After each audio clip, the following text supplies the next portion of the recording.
नमस्कार, मैं हूं विवेकानंद और आज बात करेंगे एक ऐसे राजनीतिक विषय की जिसके बारे में आप सोचेंगे कि आखिर ये क्या बात हुई। जी हां, यूजीसी का शोर पिछले दिनों खूब मचा। सवर्ण समाज के जो लोग हैं उन्होंने भाजपा को गरियाने में कोई कसर नहीं छोड़ी। लेकिन क्या आपको पता है, अभी चुनाव हो रहे हैं बहुत से राज्यों में और उसमें एक राज्य ऐसा भी है जहां ब्राह्मण समाज से भारतीय जनता पार्टी ने एक भी व्यक्ति को टिकट नहीं दी है। क्या पता है आपको? और केवल भारतीय जनता पार्टी नहीं, कांग्रेस पार्टी ने भी उस राज्य में एक भी ब्राह्मण समाज के व्यक्ति को टिकट नहीं दी है। जी हाँ, मैं बात कर रहा हूं तमिलनाडु विधानसभा क्षेत्र की, तमिलनाडु विधानसभा की। तमिलनाडु में जो चुनाव होने हैं, तमिलनाडु जो राज्य है वहाँ चुनाव होना है 23 अप्रैल को और उसके लिए नामांकन दाखिल हो चुके हैं।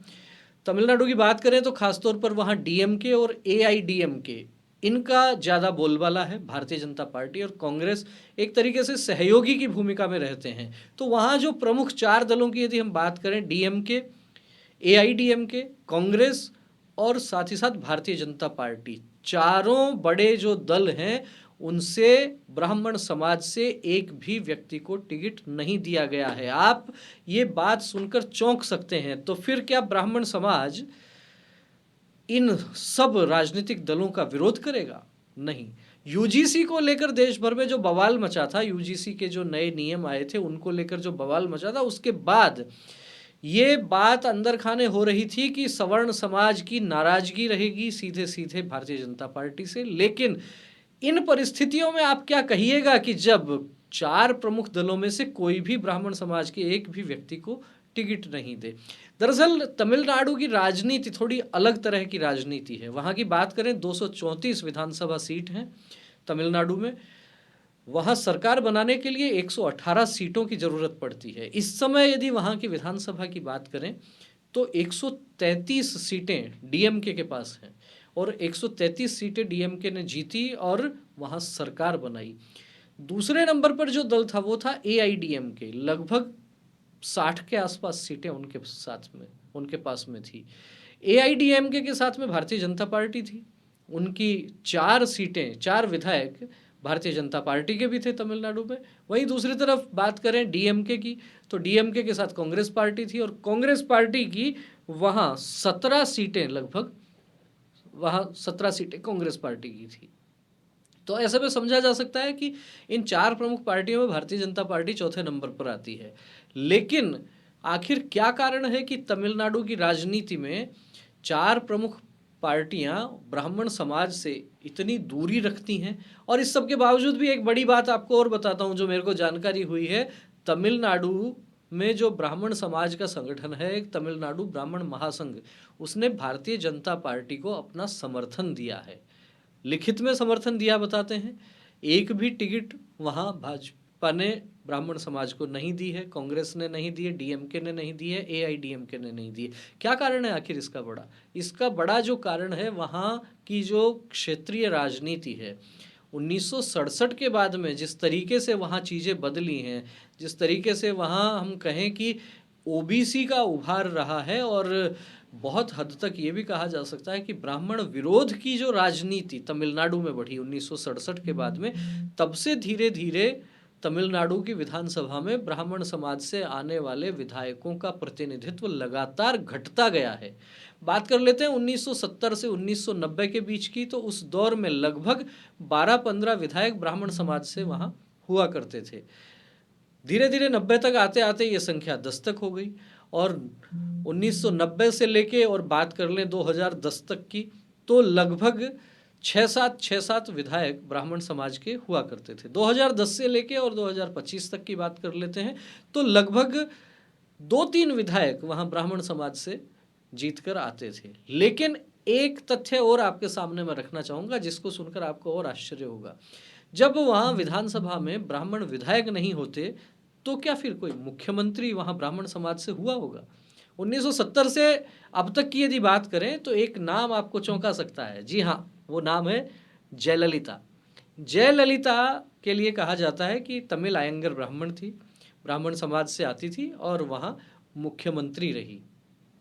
तमिलनाडु में एक तरीके से ब्राह्मण विरोधी जो माहौल बना हुआ था, ओबीसी का उभार जिस तरीके से हुआ, ऐसे में ब्राह्मण समाज से आने वाले विधायकों की संख्या भले कम हुई हो, लेकिन जयललिता ने वहाँ की राजनीति में अपनी एक अलग धमक रखी, अपनी एक अलग से छाप छोड़ी। लेकिन वे भी अपने समय में कोई बहुत अधिक ब्राह्मणों को टिकट वहाँ नहीं दे पाई। वहाँ एक अलग तरह की जो राजनीति चलती थी। तो उत्तर भारत में यदि आप देखते हैं इस तरह की राजनीति यदि किसी राज्य में हो जाए तो बड़ा बवाल हो सकता है।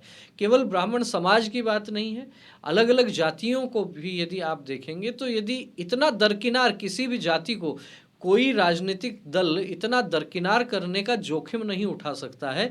लेकिन चूंकि दक्षिण की हवा अलग है, तमिलनाडु की राजनीति अलग तरह की है, और इस तरह की राजनीति होने के बावजूद भी तमिलनाडु ब्राह्मण महासंघ ये एक राजनीतिक दल को जो है भारतीय जनता पार्टी को सीधे सीधे समर्थन देने की भी बात करता है। तो ऐसे में क्या जो ब्राह्मण समाज के संगठन उत्तर भारत में सक्रिय हैं, बहुत से संगठन हैं, विप्र सेना राजस्थान में अपना अच्छा खासा दखल रखती है, राजस्थान ब्राह्मण महासंघ है, सर्व ब्राह्मण महासभा है, विप्र फाउंडेशन है, बहुत सारे नाम आपको राजस्थान में सुनाई देते होंगे जो उत्तर भारत में अपना अच्छा खासा प्रभाव भी रखते हैं। क्या ये ब्राह्मण संगठन तमिलनाडु में अपने स्तर पर कुछ काम कर सकते हैं? क्या कोई योजना रचना बना सकते हैं? क्या कुछ लोगों को वहां चुनाव लड़वा सकते हैं? क्या उत्तर भारत में सक्रिय और मजबूत कहे जाने वाले और सत्ता की धुरी को प्रभावित करने वाले ब्राह्मण संगठन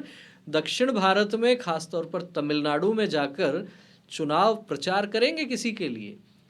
क्योंकि दक्षिण भारत में कहिए, चेन्नई में कहिए, तमिलनाडु में कहिए, राजस्थान के भी बहुत से लोग वहाँ रहते हैं, मारवाड़ी लोग भी बहुत से रहते हैं, अलग अलग जाति समाज के लोग रहते हैं। तो ऐसे में क्या दक्षिण भारत में जाके और विप्र सेना, विप्र फाउंडेशन, राजस्थान ब्राह्मण महासभा, सर्व ब्राह्मण महासभा, अनेक अलग अलग जो ब्राह्मण समाज के संगठन हैं, क्या वे वहाँ जाकर कोई योजना रणनीति बनाएंगे? आप इतनी देर की बात सुनकर आप में से हो सकता है कई लोगों के मन में ये भी विचार आएगा कि आखिर ये क्या वीडियो बनाया जिसमें केवल और केवल एक जाति और समाज की बात हो रही है।